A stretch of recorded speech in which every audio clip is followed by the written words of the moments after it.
Hello বন্ধুরা, কেমন আছেন সবাই? আমার চ্যানেল রসইখানাতে আরও একবার স্বাগত জানাচ্ছি। আজ রসইখানা বাচ্চাদের পছন্দের একটি মজাদার আইটেম নিয়ে চলে এসেছে, লিচুর পুডিং। খুব সহজভাবে একদম অল্প সময়ে বানিয়ে নিতে পারবেন। লিচু অল্প সময়ের জন্য পাওয়া যায়, তাই আমার এই রেসিপি দেখে বাচ্চাদেরকে চমকে দিতে পারবেন। আমি এই কথা বলতে পারি যে আমার রেসিপি দেখে আপনারা যদি এটি তৈরি করেন তাহলে সবার মন জয় করতে পারবেন। দেখতে যেমন আকর্ষণীয়, খেতে অসাধারণ লাগবে। আপনারা যারা এখনও আমার চ্যানেলটিকে সাবস্ক্রাইব করেন নাই তাদের অনুরোধ রইল সাবস্ক্রাইব করার এবং পাশে থাকা বেল আইকনটি ক্লিক করবেন যাতে আমার রান্না সবার প্রথমে আপনিই দেখতে পারেন। আর যদি ফেসবুক পেজ থেকে দেখেন তাহলে পেজটিকে ফলো দিবেন। চলুন তাহলে শুরু করি।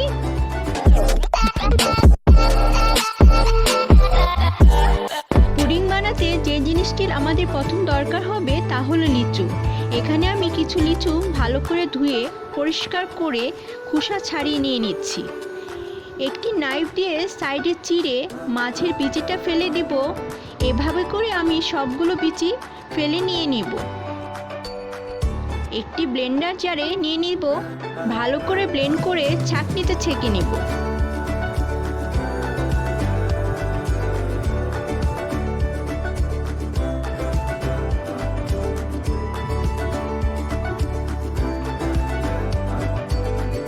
আঁশগুলো ফেলে দিব। লিচু ছেঁকে নেওয়ার পর 1.5 কাপ পরিমাণ লিচুর জুস হয়েছে। একটি প্যান নিয়ে আমি অর্ধেক লিচুর জুস নিয়ে নিব, বাকিটা আমি পরে ইউজ করব। 100 গ্রাম চিনি দিয়ে দেব। একটি প্যাচুলা দিয়ে মিশিয়ে নিব। এদিকে একটি বাটিতে 1 চামচ আগার আগার পাউডার নিয়ে অল্প নর্মাল পানি দিয়ে মিশিয়ে নিব। খেয়াল রাখবো যেন দলা না থাকে। হয়ে গেছে, 5 মিনিটের জন্য সাইডে রাখবো। আমার লিচু জুসটা হয়ে গেছে। আগার আগারের মিশ্রণটা দিয়ে দিব।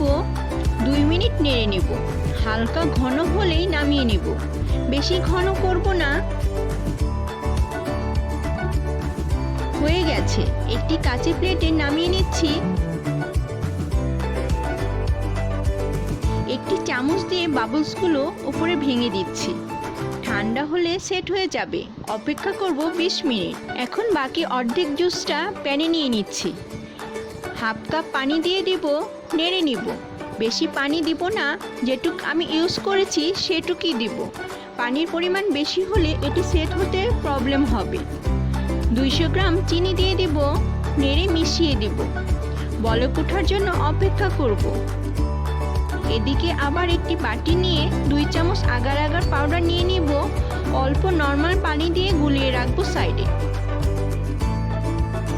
জুসটা বলক উঠে গেছে।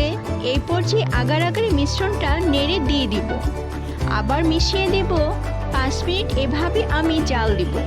হালকা ঘন হয়ে এসেছে। এখন আমি যে বাটিতে এটি সেট করব সে বাটিতে নামিয়ে নেব। ঠান্ডা হওয়ার জন্য অপেক্ষা করব। প্রথমে যে প্লেটে সেট করতে দিয়েছিলাম, এখন একটি নাইফ দিয়ে একদম ছোট ছোট টুকরো করে কেটে নেব।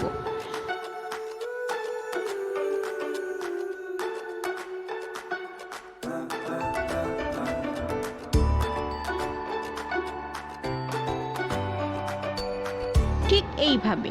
পরে যে বাটিতে জুসটা সেট করতে দিয়েছিলাম সেটি হালকা ঠান্ডা হয়ে এসেছে। এই পর্যায়ে ছোট টুকরোগুলো ছড়িয়ে দিয়ে দিব।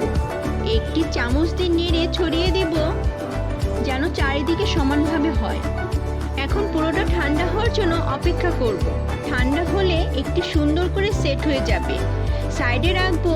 সেট হওয়ার আগ পর্যন্ত আর নাড়া দিব না। আমার 30 মিনিটের মতো সময় লেগেছে। দেখুন কতটা সুন্দরভাবে সেট হয়ে এসেছে। এখন একটি নাইফ দিয়ে চারপাশে ছাড়িয়ে নিব।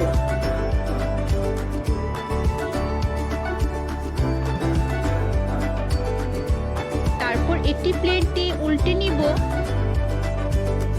যেমন ইচ্ছা তেমন করে শেপ দিয়ে নিতে পারেন। আমি আজ স্কয়ার শেপ করে কেটে নিব।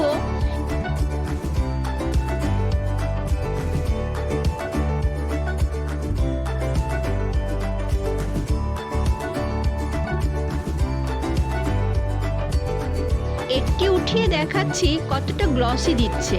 একদম জেলে জেলে ভাব। খেতেও ইয়াম্মি লাগবে। তাহলে তৈরি হয়ে গেল আমাদের লিচুর পুডিং। আমার মতো করে আপনারা বাসায় তৈরি করবেন, বাচ্চারা আপনাদের একদম ফ্যান হয়ে যাবে। ভালো থাকবেন, সুস্থ থাকবেন। আবার দেখা হবে নতুন কোনো রান্না নিয়ে।